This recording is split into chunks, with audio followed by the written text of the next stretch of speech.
Bismillahirrahmanirrahim. Assalamualaikum warahmatullahi wabarakatuh. Innal hamdalillah hamdan syakiran thayyiban mubarakan fihi kama yuhibbu rabbuna wa yarda.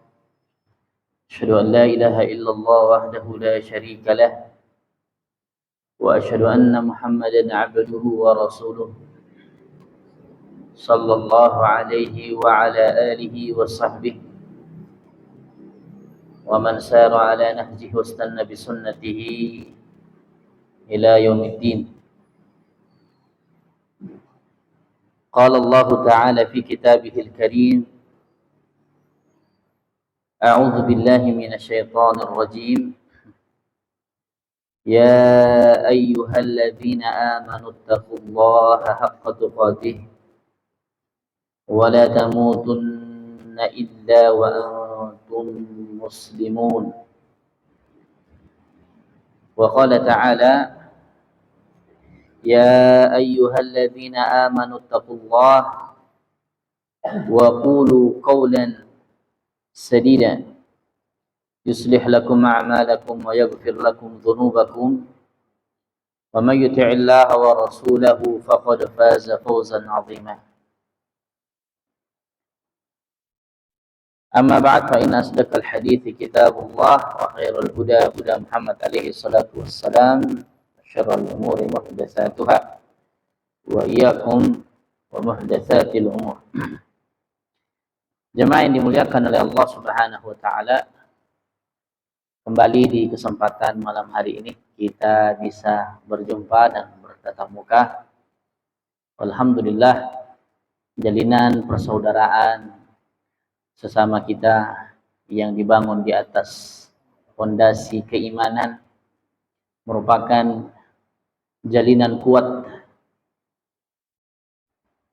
yang mana dengan jalinan persaudaraan tersebut mengantarkan kita kepada surganya Allah Subhanahu wa taala.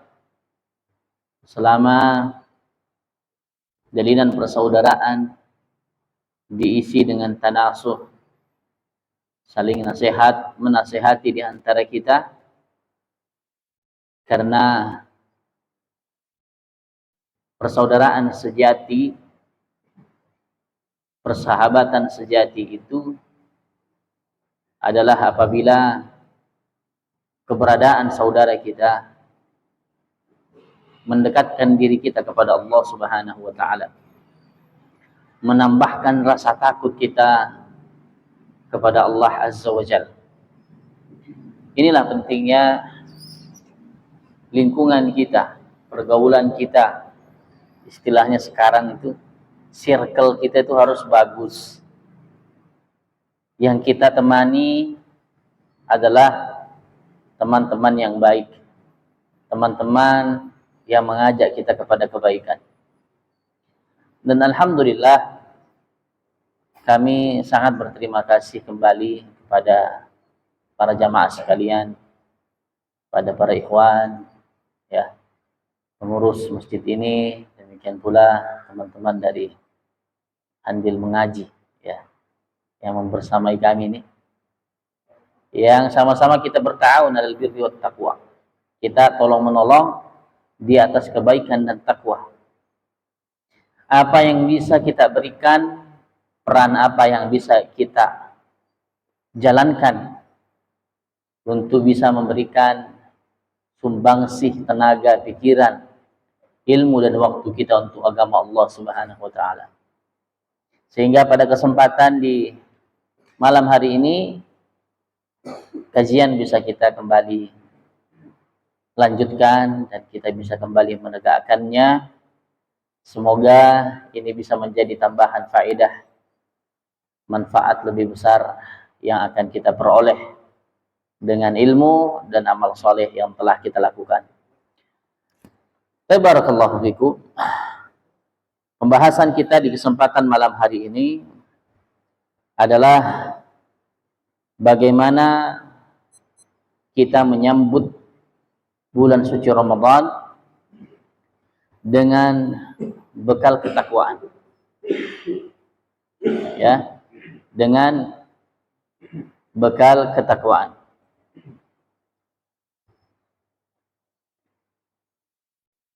Allah Subhanahu wa taala telah mengingatkan kepada kita semua sebagaimana termaktub dalam surat Al-Baqarah 197. Allah taala berfirman, "A'udzubillahi minasyaitonir rajim. Wa tazawwadu fa inna khairaz zadi taqwa." Berbekallah kalian karena sebaik-baik bekal adalah bekal takwa. Adalah bekal ketakwaan. Bekal menghadapi kematian maupun bekal untuk melakukan ketaatan. Jika seseorang hendak berangkat umroh, berangkat haji, tentu dia mesti butuh untuk bekal. Bekal uangnya, bekal tenaganya, ya, bekal ilmunya. Tidak mungkin seseorang itu bisa berangkat umroh kecuali dia mesti persiapkan bekal-bekalnya. Umroh yang dilakukan sepekan, 10 hari, 12 hari, butuh persiapan, butuh bekal. Demikian juga dengan ibadah puasa Ramadan, yang tidak hanya sehari kita melakukannya, tetapi sampai 1 bulan kita akan berjuang, akan bergelut dengan ibadah puasa dan ibadah-ibadah lainnya. Insyaallah. Maka seorang mukmin, orang yang berakal, itu pasti akan mempersiapkan bekal sebaik-baiknya.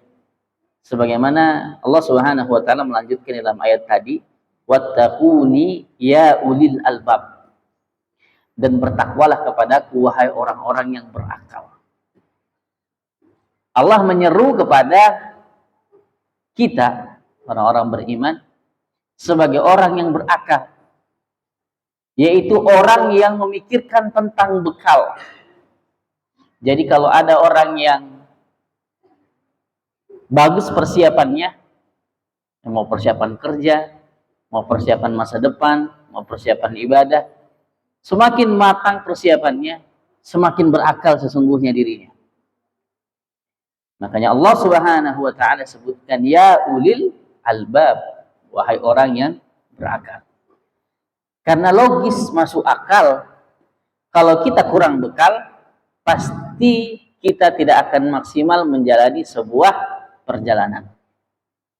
Demikian pula sangat-sangat masuk akal sekali jika kita menjalani ibadah Ramadan tidak akan maksimal apabila kita kurang bekal, ya.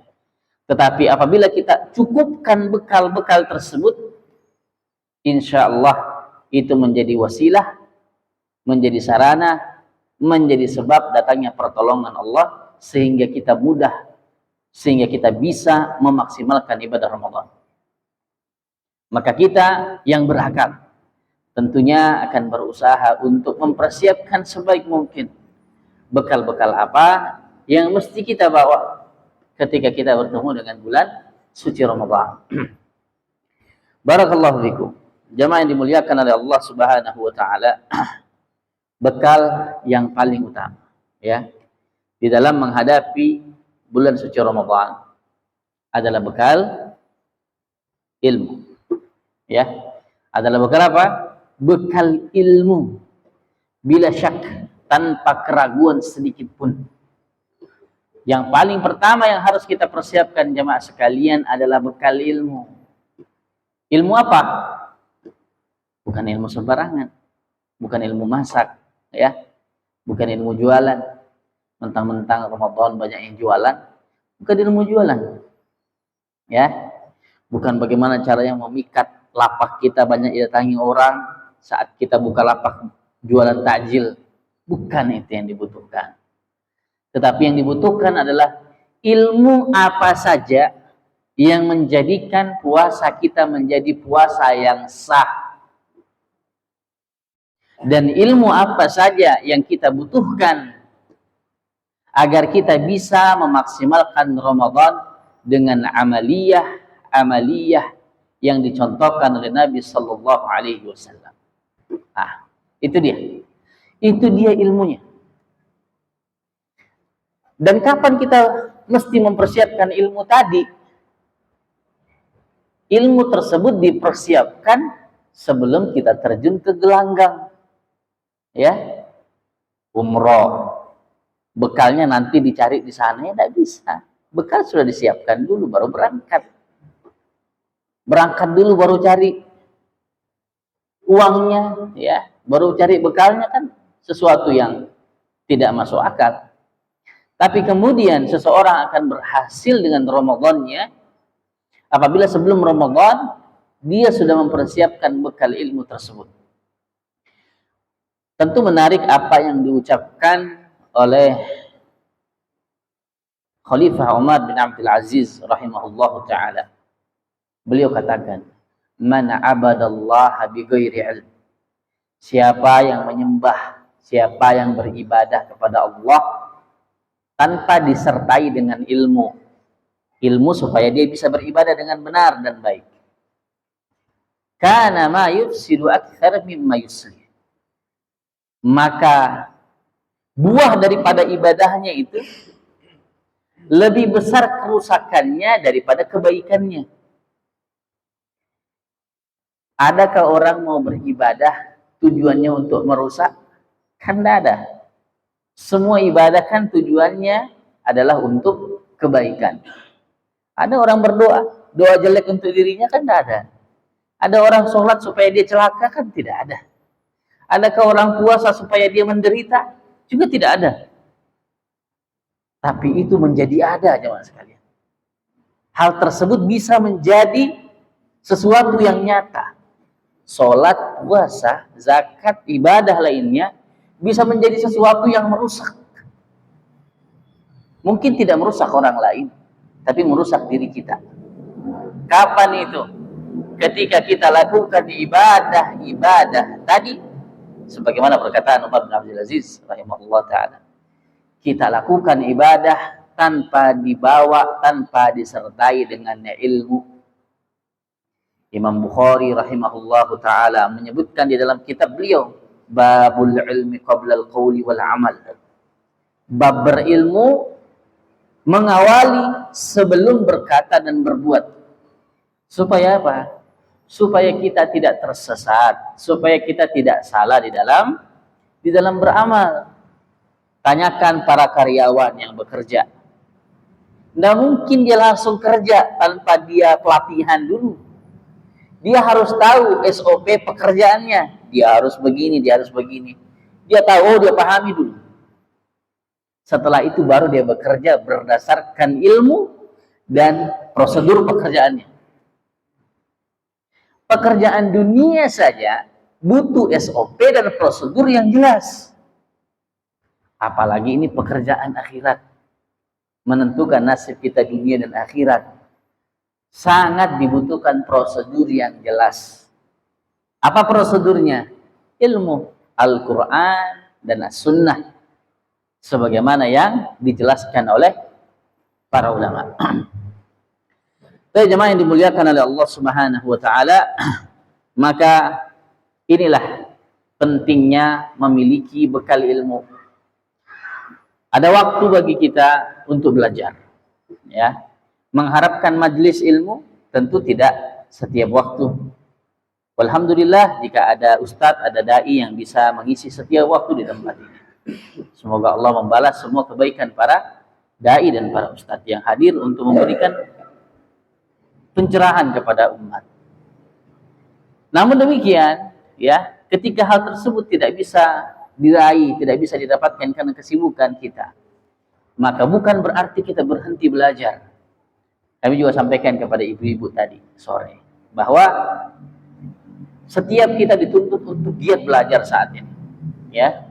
Manfaatkan media yang ada, manfaatkan kecanggihan teknologi yang ada saat ini untuk belajar agama.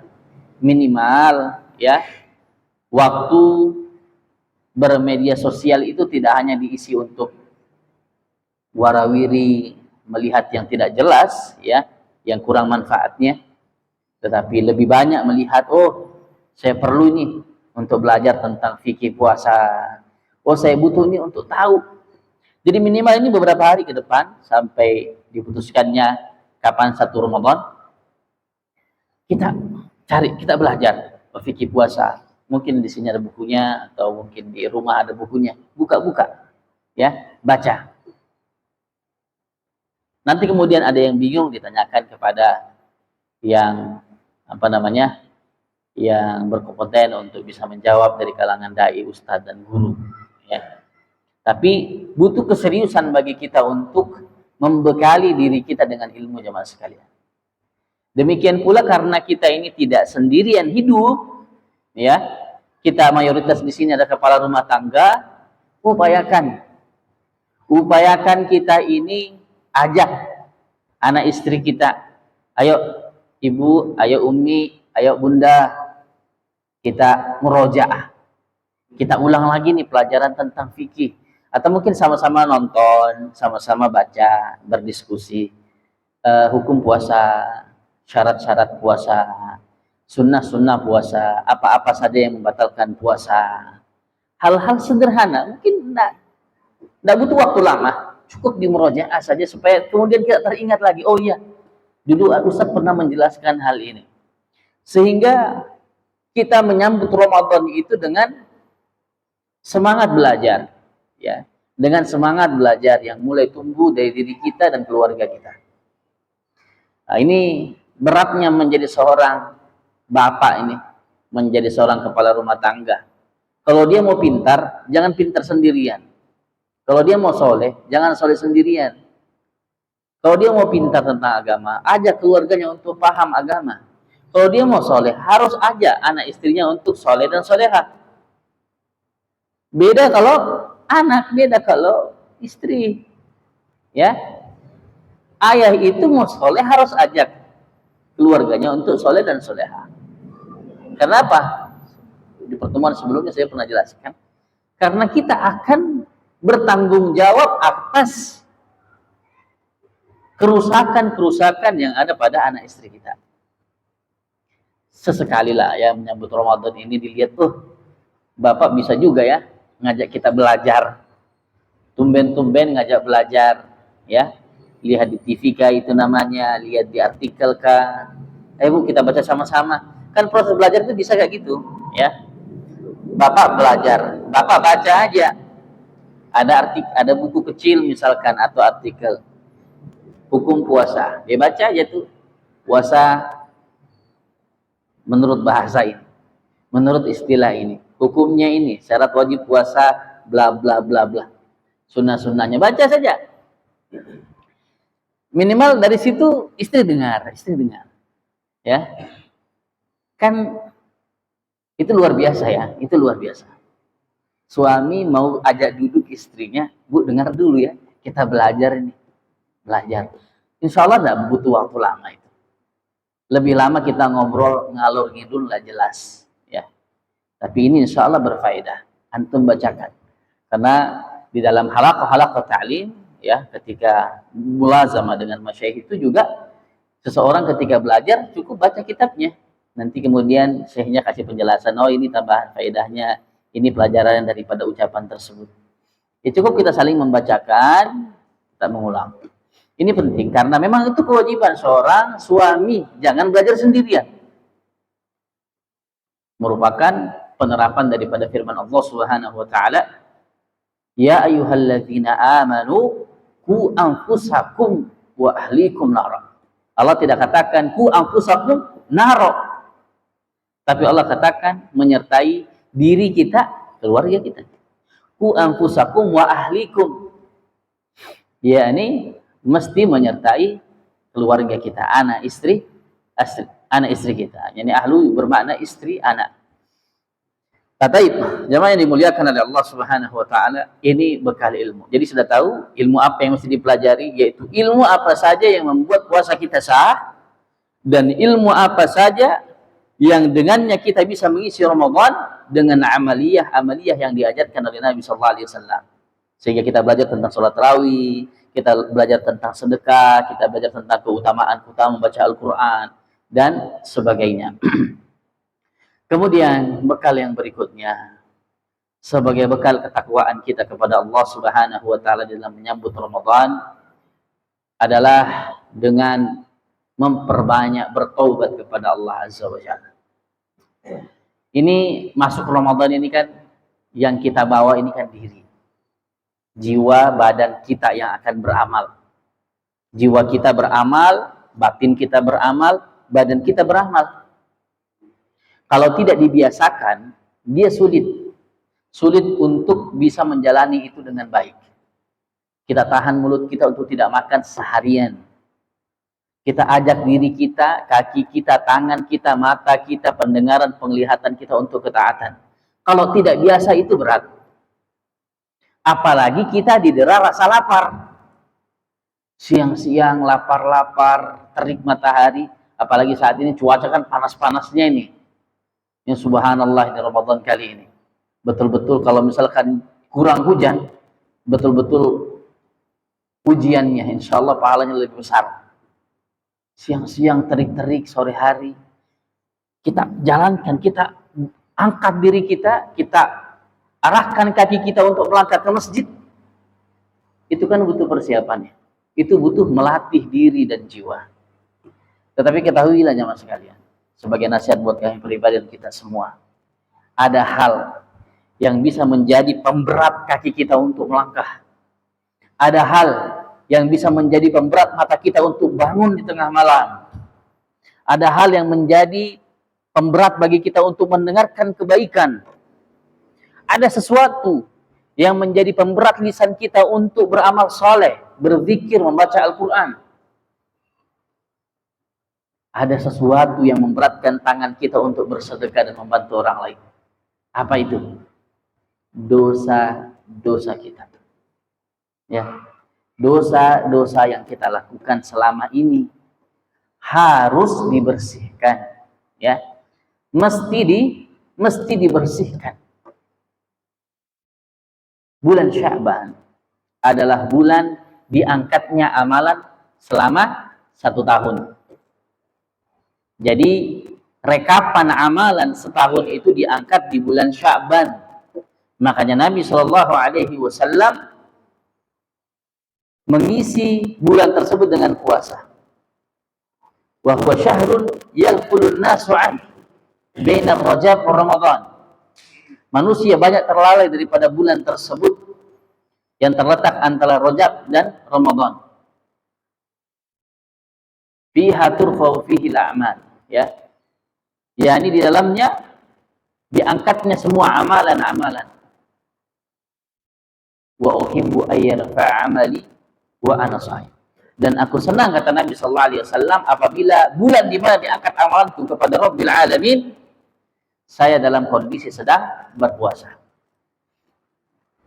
Dalam kondisi ketika diangkat amalan itu, di dalam hadis yang lain disebutkan Allah Subhanahu wa taala mengampuni dosa-dosa setiap hamba. Ya, kecuali mereka yang bermusuhan.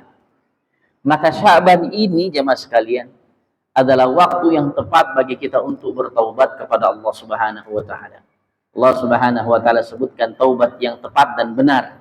Ya ayyuhalladzina amanu tubu ilallahi taubatan nasuha. Wahai orang-orang yang beriman, bertaubatlah kepada Allah dengan taubat nasuha. Bukan taubat sembarangan, bukan taubat sambal istilahnya. Tobat sambal, kita kepedesan, hilang pedasnya mau lagi, ya enggak? Nah, tobat manusia itu banyaknya kayak gitu. Habis bermaksiat sedih, kenapa saya jatuh ke situ ya? Kenapa lemah betul? Kenapa saya bisa terjatuh kepada kemaksiatan itu? Sedih awalnya, menyesal awalnya. Hilang penyesalan itu, datang lagi kemaksiatan yang serupa, jatuh lagi dia ke situ. Menyesal lagi. Maka di sanalah butuh yang namanya taubat nasuha. Ketika kita menyesal, betul-betul hadirkan sebuah komitmen bahwa saya tidak akan lagi mengulanginya. Dengan cara apa? Saya menjauhi jalan-jalan yang bisa mengantarkan saya kepada kemaksiatan tersebut. Makanya disebutkan wala taqrabuz zina, jangan dekati zina. Allah tidak katakan jangan lakukan zina, tapi jangan dekati zina. Karena zina tersebut terjadi karena didekati, karena kita melakukan mendekati jalan-jalan ke sana. Kemaksiatan itu juga seperti itu pada kemaksiatan yang lain. Seseorang itu akan mencuri ketika dia mendekati jalan-jalan pencurian. Ya, seseorang akan berbohong ketika dia mendekati jalan-jalan kebohongan. Makanya bertobat, berjanji tidak akan mendekati lagi sarana-sarana, wasilah-wasilah yang bisa mendekatkan kita kepada kemaksiatan tersebut. Maka dengan bersihnya kita dari dosa, jemaah sekalian, ya, itu seperti pipa air yang banyak kotorannya. Kotorannya itu adalah dosanya. Kita bersihkan, ya, pipanya dari kotoran-kotoran tersebut. Maka kita bisa lihat perbedaan pancuran airnya, ya. Kalau pipa sudah mulai pelan air yang keluar, bisa jadi banyak kerak dan kotoran di dalamnya. Kita bersihkan, apa yang terjadi? Air mengalir deras. Begitu juga dengan kita. Kalau sudah kita bersihkan kerak-kerak dosa pada mata, telinga, ya, tangan, kaki, dan tubuh kita serta hati kita, hasilnya apa? Mengalir deras amalan-amalan soleh dari diri kita. Mengalir deras. Ya. Jadi ternyata kebanyakan yang menghalangi kita dari amal soleh, yang menyebabkan kita mudah untuk melakukan kemaksiatan, adalah karena masih banyaknya dosa-dosa yang menempel di dalam hati kita, yang ada di dalam diri kita ini. Ini bekalnya, Mas. Bekal sebelum masuk Ramadan, memperbanyak bertaubat kepada Allah Subhanahu wa taala, ya. Kemudian yang berikutnya, selain bekal bertaubat kepada Allah Azza wa Jalla, adalah bekal amalan-amalan yang akan kita lakukan saat kita menghadapi dan masuk ke dalam bulan Ramadan, yaitu bekal dengan cara membiasakan diri kita untuk melakukan amalan-amalan yang akan kita lakukan di bulan Ramadan. Amalan apa yang akan kita lakukan di Ramadan?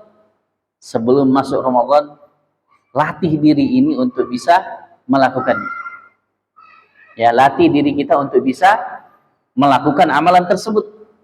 Karena diri ini butuh pemanasan, butuh dipanaskan, butuh dilatih. Jiwa itu seperti motor sekalian. Motor sebelum jalan dipanasi dulu supaya jalannya lancar, ya, supaya awet motornya, awet mesinnya. Diri kita itu juga demikian. Kalau kita mau olahraga, apalagi di usia-usia kita kayak gini, kurang pemanasan, main bola, kurang pemanasan, sudah. Saya pribadi masih suka main bola, tapi sudah di usia sekarang, kalau tidak pemanasan baik, sebentar aja lari, sudah ada yang sakit itu di persendian, ya. Beda dulu waktu remaja, biar tidak pemanasan langsung lari, tidak masalah, ya. Kalau sekarang sudah itu butuh dipanasi sendi-sendinya.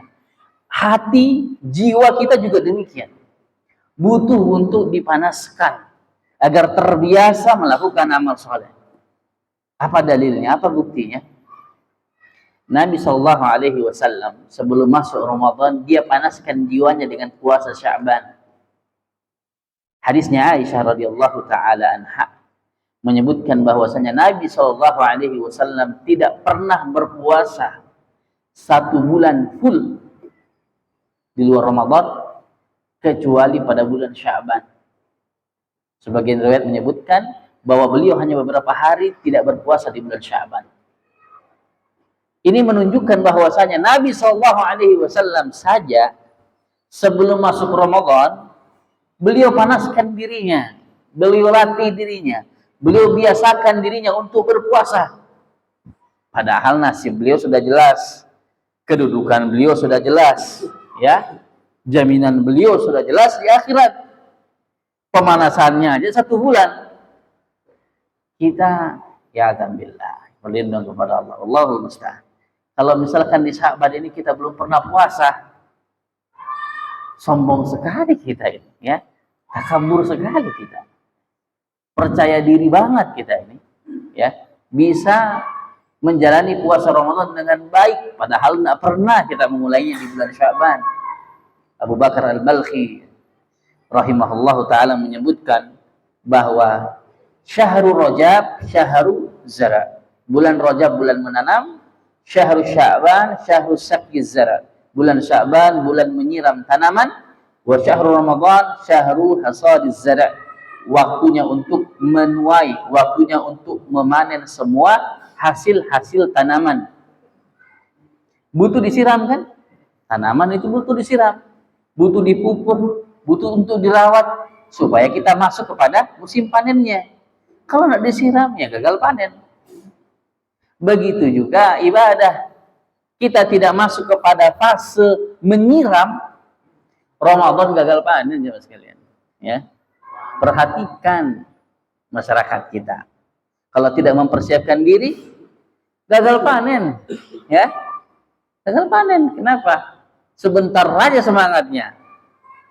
Sebentar aja semangat tarawihnya, sebentar saja semangat apalagi puasanya, baca Qur'annya, kehabisan bekal, kehabisan bensin, ya, kehabisan tenaga untuk melanjutkan perjalanan ibadahnya selama satu bulan. Jadi mesti dibiasakan, ya. Pembiasaan inilah yang diajarkan oleh Nabi Shallallahu Alaihi Wasallam. Sya'ban kita mulai baca Quran, walaupun tidak sampai khatam, minimal lidah kita ini tidak keluh ketika sudah masuk Ramadan, sudah mulai baca Quran, ya. Perut kita, diri kita, jiwa kita, perasaan kita sudah kita biasakan untuk beribadah dengan puasa Sya'ban misalkan, dan itu akan memudahkan kita di dalam menjalankan ibadah di bulan Ramadan. Dan apabila kita belum pernah sholat di malam hari, ya, qiyamul lail, mulailah. Walaupun hanya semalam, minimal kita sudah masuk kepada fase menyiram. Walaupun menyiramnya tidak banyak, kita harapkan mudah-mudahan berkah hingga akhirnya Ramadan kita banyak melakukan kebaikan-kebaikan. Taibna barakallahu fikum, jamaah yang dimuliakan oleh Allah Subhanahu wa taala. Inilah betapa pentingnya bekal amalan. Dalam artian bekal untuk membiasakan beramal. Satu sisi karena memang diri kita ini butuh untuk dipanaskan, diri kita ini butuh untuk dilatih beramal hingga akhirnya nanti kita terbiasa. Sisi lain adalah bahwasanya dengan membiasakan amalan, kita akan mendapatkan buah daripada amalan-amalan di bulan Sya'ban. Apa buahnya? Buahnya adalah kemudahan di dalam melakukan ibadah di bulan Ramadan. Ini yang disebutkan oleh para ulama. Ibnu Rajab Al-Hambali menyebutkan bahwa bisanya kita melakukan, kemudahan kita untuk bisa melakukan sebuah amalan di kemudian hari atau di waktu yang lain, itu semua disebabkan karena Allah sudah menerima amalan kita di waktu sebelumnya. Ya, sederhananya begini, kita sholat maghrib di masjid, sampai di rumah habis maghrib kita pulang, bukan misalkan belum ada jadwal, ya, tidak ada jadwal, kita pulang ke rumah, mungkin kita letih tuh, kita letih dari pekerjaan, kita istirahat atau kita makan dan sebagainya. Azan Isya berkumandang, panggil kita untuk datang lagi, padahal kondisi kita paling enak sudah habis makan malam, habis maghrib kita langsung istirahat, tapi berkumandang azan. Akhirnya kita berkorban lagi untuk pakai lagi pakaian sholat kita, berangkat melangkahkan kaki kita lagi atau mengendarai kendaraan kita lagi untuk datang ke masjid. Kita diberikan kemudahan tersebut adalah disebabkan karena Allah telah menerima sholat maghrib kita. Ya. Jadi alamat atau tanda bahwa Allah menerima sholat maghrib kita adalah kita cek diri kita saat sholat Isya. Mudahkah kita melakukan sholat Isya? Kalau kita mudah melakukan sholat Isya, berarti Allah telah memberikan kabar gembira kepada kita, salat maghrib kita telah diterima. Berkata Ibnu Rajab Al-Hambali rahimahullahu taala, "Thawabul hasanah al-hasanatu ba'daha." Balasan daripada sebuah kebaikan adalah kebaikan setelahnya. Faman 'amila hasanatan tsumma taba'aha ba'daha bihasanatin, maka barang siapa melakukan satu kebaikan, kemudian setelah itu dia ikuti, dia iringi kebaikan tersebut dengan kebaikan yang lain, kana dzalika alamatun ala qabulil hasanatil ula, maka itu merupakan tanda bahwa Allah telah menerima kebaikannya yang pertama. Kama anna man amila hasanatan tsumma taba'a bi sayyi'atin, sebagaimana barang siapa yang melakukan satu kebaikan tapi setelah dia melakukan kebaikan tersebut dia jatuh kepada kemaksiatan, kana dzalika alamatun raddul hasanah wa adamu qabuliha, itu merupakan tanda bahwa Allah menolak kebaikannya tadi. Ya, Allah menolak kebaikannya yang sudah dia lakukan. Misalkan kita habis melakukan kebaikan nih, bersedekah. Habis bersedekah, kita ngomong yang enggak-enggak. Kalau saya tidak kasih itu, mungkin sudah mati kelaparan dia. Ya, mungkin dia masih dikejar-kejar itu. Ya, kita bantu orang dengan bayarkan hutangnya misalkan ya. Ada ungkapan-ungkapan di belakang daripada ucapan kita. Ini keburukan. Maka itu tanda bahwa Allah menolak amalan sedekah kita. Ya. Tapi kalau misalkan kita melakukan satu kebaikan, setelah itu kita mudah melakukan kebaikan yang lain, maka insya Allah itu alamat tanda bahwa Allah menerima kebaikan-kebaikan kita sebelumnya. Demikian pula kaitannya dengan amalan di bulan Sya'ban. Ya, mari kita ukir dulu di sini, mumpung masih ada hari. Baca Quran, ya Allah terimalah, Rabbana taqabbal minna, ya Allah terimalah ini dari kami. Kita baca Quran, ya. Semoga baca Quran saya ini diterima, agar nanti Ramadan saya juga mudah baca Quran. Kemudian di malam hari kita bangun, semoga Allah menerima qiyamul lail kita. Semoga nanti di malam-malam hari Ramadan Allah menerima, Allah memudahkan kita untuk beramal dengan amalan yang sama. Kita berpuasa di bulan Sya'ban, kita berdoa, ya Allah terimalah puasa kami di bulan Sya'ban, agar nanti Ramadan kami dimudahkan untuk berpuasa Ramadan. Begitu ya yang diajarkan di dalam agama ini. Makanya ibadah wajib itu pasti diiringi dengan ibadah-ibadah sunnah. Diiringi dengan apa? Ibadah sunnah. Fungsinya ibadah sunnah apa? Untuk melatih, untuk memanaskan, juga untuk sebagai pengantar kita sehingga kita mudah melakukan yang wajib. Ibadah Ramadan, puasa Ramadan diiringi, diikuti dengan puasa sunnah, depan belakang, qobliyah ba'diyah. Qobliyahnya apa? Puasa Sya'ban. Ba'diyahnya apa? Puasa Syawal. Ya. Zuhur kan gitu, ibadah-ibadah salat kan, walaupun tidak semua. Ada ba'diyah, ada qobliyah. Ada qobliyah, ada ba'diyah. Ya. Tujuannya apa? Misalkan salat subuh 2 rakaat dulu. Untuk apa? Untuk membiasakan diri kita. Ketika Allah menerima 2 rakaat fajar kita, Allah mudahkan kita melakukan salat subuh. Salat zuhur juga demikian, salat asar, salat maghrib, salat isya. Diiringi dengan salat-salat sunnah untuk menyempurnakan, untuk mengantarkan kita kepada kemudahan-kemudahan melakukan ibadah-ibadah wajib tersebut. Barakallahu fikum, jemaah yang dimuliakan oleh Allah Subhanahu wa taala. Selanjutnya, bekal yang berikutnya adalah bekal doa.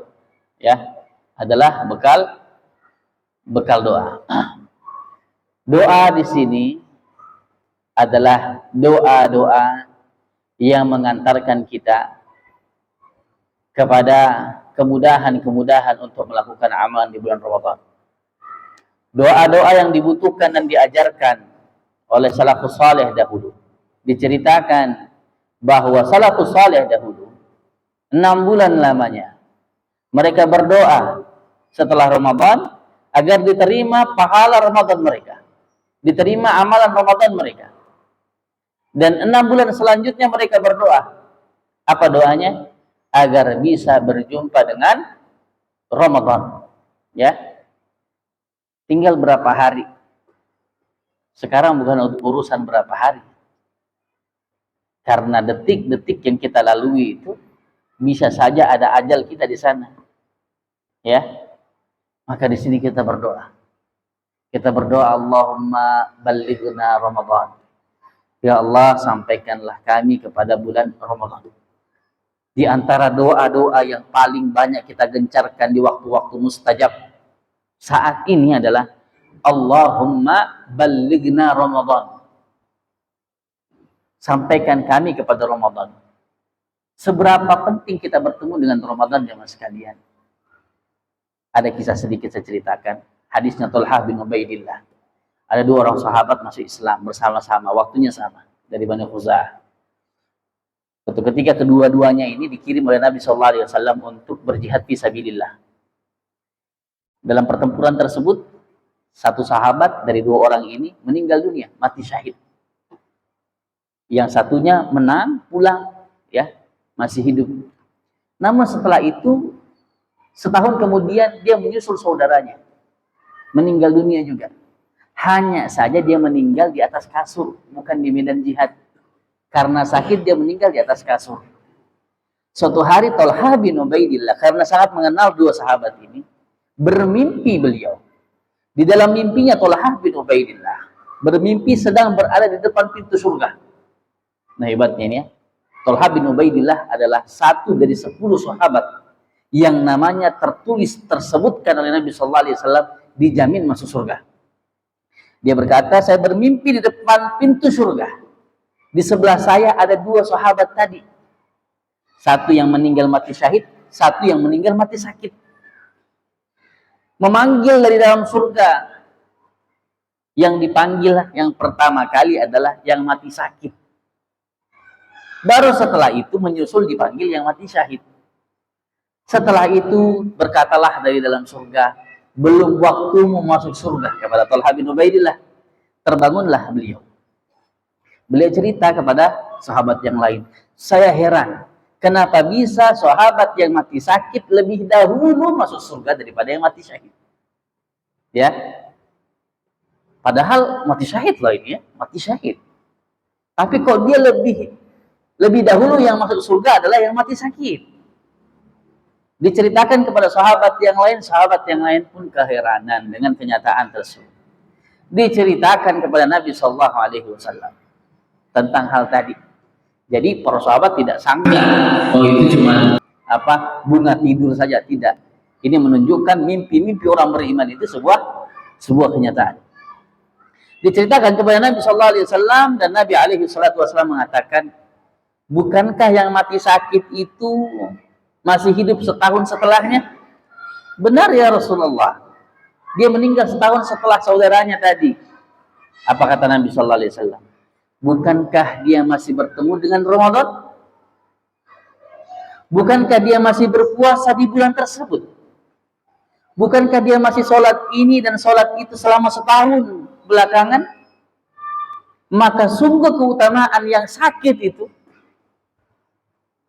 di atas yang mati syahid lebih jauh daripada perbandingan langit dan bumi.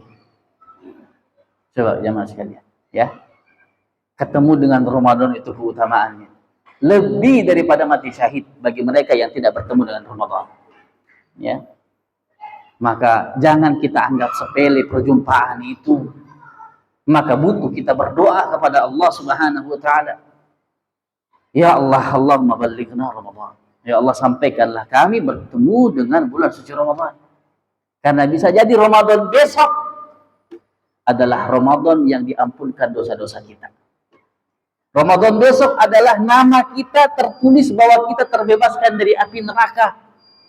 Karena disebutkan setiap malam itu ada orang yang terbebaskan dari api neraka, namanya diambil. Bisa jadi tahun besok Ramadan ini nama kita yang tertulis di sana. Ya. Barakallahu. Ya, inilah keutamaan. Inilah bekal yang harus kita penuhi, yakni bagaimana kita memperbanyak berdoa, agar kemudian kita layak dan pantas serta diizinkan oleh Allah Subhanahu wa taala untuk bisa bertemu dengan bulan suci Ramadan besok. Baik, barakallahu fikum jamaah yang dimuliakan oleh Allah Subhanahu wa taala, karena sudah masuk waktu Isya.